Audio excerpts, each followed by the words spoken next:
Today, we tell a traditional American story called A Tall Tale. A tall tale is a story about a person who is larger than life. The descriptions in the story are exaggerated, much greater than in real life. This makes the story funny. Long ago, the people who settled in undeveloped areas in America first told tall tales. After a hard day's work, people gathered to tell each other funny stories. Each group of workers had its own tall tale hero. Paul Bunyan was a hero of North America's lumberjacks, the workers who cut down trees. He was known for his strength, speed, and skill. Tradition says he cleared forests from the northeastern United States to the Pacific Ocean. Some people say Paul Bunyan was the creation of storytellers from the middle western Great Lakes area of the United States. Other people say the stories about him came from French Canada. Early in the 20th century, a writer prepared a collection of Paul Bunyan's stories. They were included in a publication from the Red River Lumber Company in Minnesota. It is not known if the stories helped the company's sales, but they became extremely popular. Here is Shep O'Neill with our story about Paul Bunyan.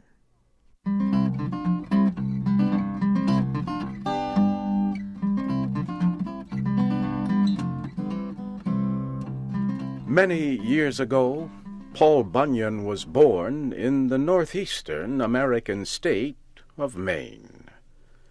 His mother and father were shocked when they first saw the boy. Paul was so large at birth that 5 large birds had to carry him to his parents. When the boy was only a few weeks old, he weighed more than 45 kilograms.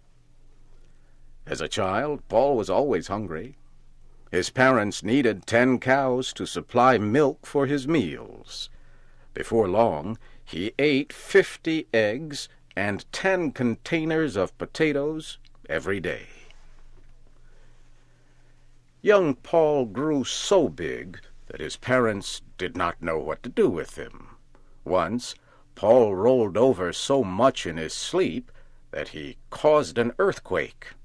This angered people in the town where his parents lived, so the government told his mother and father they would have to move him somewhere else.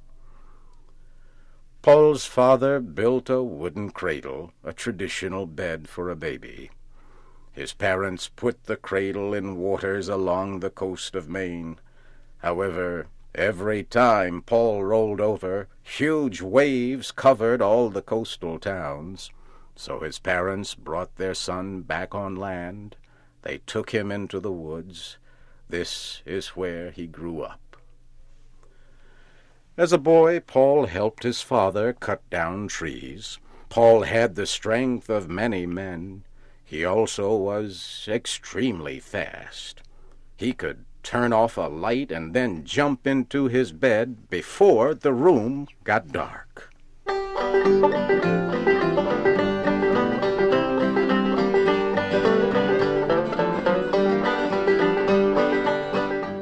Maine is very cold for much of the year.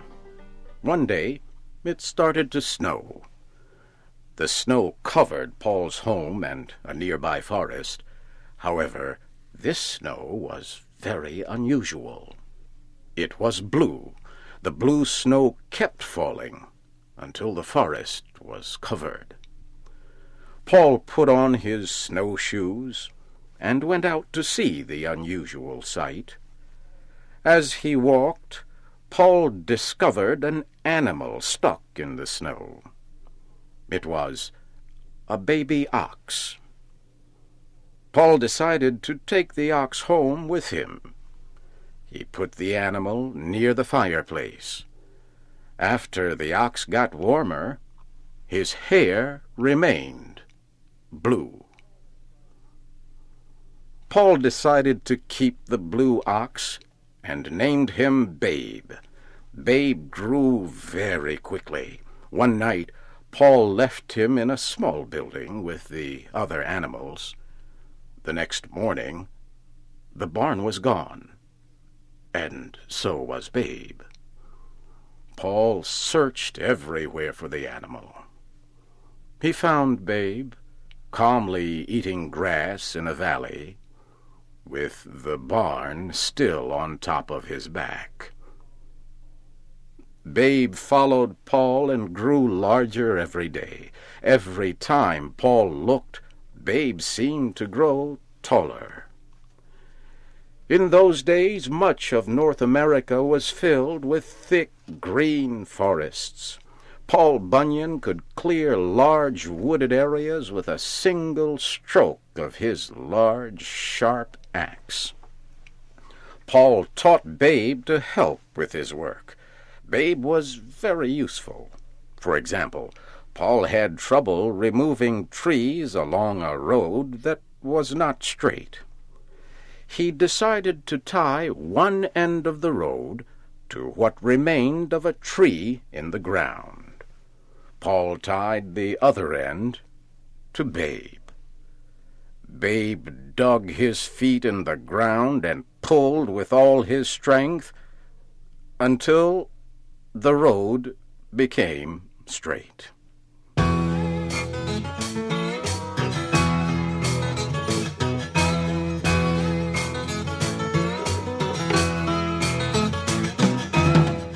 In time, Paul and Babe the Blue Ox left Maine and moved west to look for work in other forests. Along the way, Paul dug out the Great Lakes to provide drinking water for Babe. They settled in a camp near the Onion River in the state of Minnesota. Paul's camp was the largest in the country. The camp was so large that a man had to have 1 week's supply of food when walking from one side of the camp to the other. Paul decided to get other lumberjacks to help with the work. His work crew became known as the 7 Axe Men. Each man was more than 2 meters tall and weighed more than 160 kilograms. All of the axemen were named Elmer. That way, they all came running whenever Paul called them. The man who cooked for the group was named Sourdough Sam. He made everything, except coffee, from sourdough, a substance used in making sourdough bread. Every Sunday, Paul and his crew ate hotcakes. Each hotcake was so large that it took 5 men to eat one. Paul usually had 10 or more hotcakes, depending on how hungry he was. The table where the men ate was so long that a server usually drove to one end of the table and stayed the night. The server drove back in the morning with a fresh load of food. Paul needed someone to help with the camp's finances. He gave the job to a man named Johnny Inkslinger. Johnny kept records of everything, including wages and the cost of feeding Babe. He sometimes used 9 containers of writing fluid a day to keep such detailed records. The camp also was home to Sport, the reversible dog. One of the workers accidentally cut Sport in 2. The man hurried to put the dog back together, but made a mistake. He bent the animal's back the wrong way. However, that was not a problem for Sport. He learned to run on his front legs until he was tired. Then he turned the other way and ran on his back legs.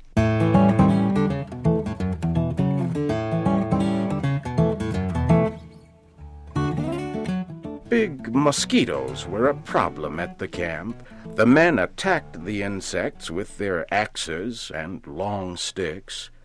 Before long, the men put barriers around their living space. Then Paul ordered them to get big bees to destroy the mosquitoes. But the bees married the mosquitoes, and the problem got worse. They began to produce young insects. One day, the insects' love of sweets caused them to attack a ship that was bringing sugar to the camp. At last, the mosquitoes and bees were defeated. They ate so much sugar, they could not move. Paul always gave Babe the blue ox a 35-kilogram piece of sugar when he was good, but sometimes Babe liked to play tricks. At night, Babe would make noises and hit the ground with his feet. The men at the camp would run out of the buildings where they slept, thinking it was an earthquake. When winter came, Babe had trouble finding enough food to eat. Snow covered everything. Ole, the blacksmith, solved the problem. He made huge green sunglasses for Babe. When Babe wore the sunglasses, he thought the snow was grass. Before long, Babe was strong and healthy again. One year, Paul's camp was especially cold. It was so cold that the men let their facial hair grow very long. When the men spoke, their words froze in the air. Everything they said remained frozen all winter long, and did not melt until spring.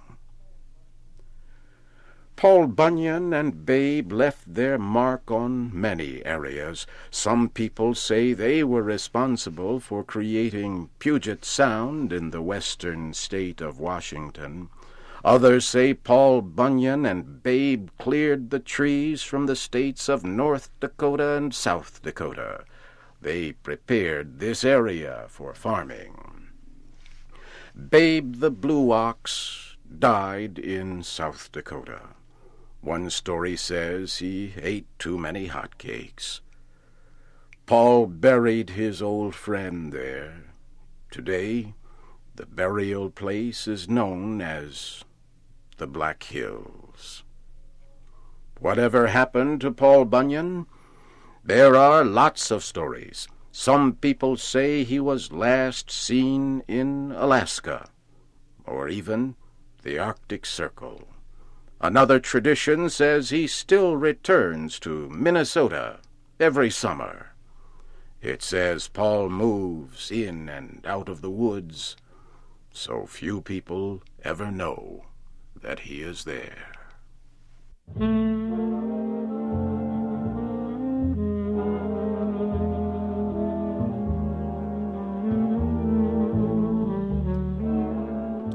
You have just heard the story of Paul Bunyan. It was adapted for Special English by George Grow. Your narrator was Shep O'Neill.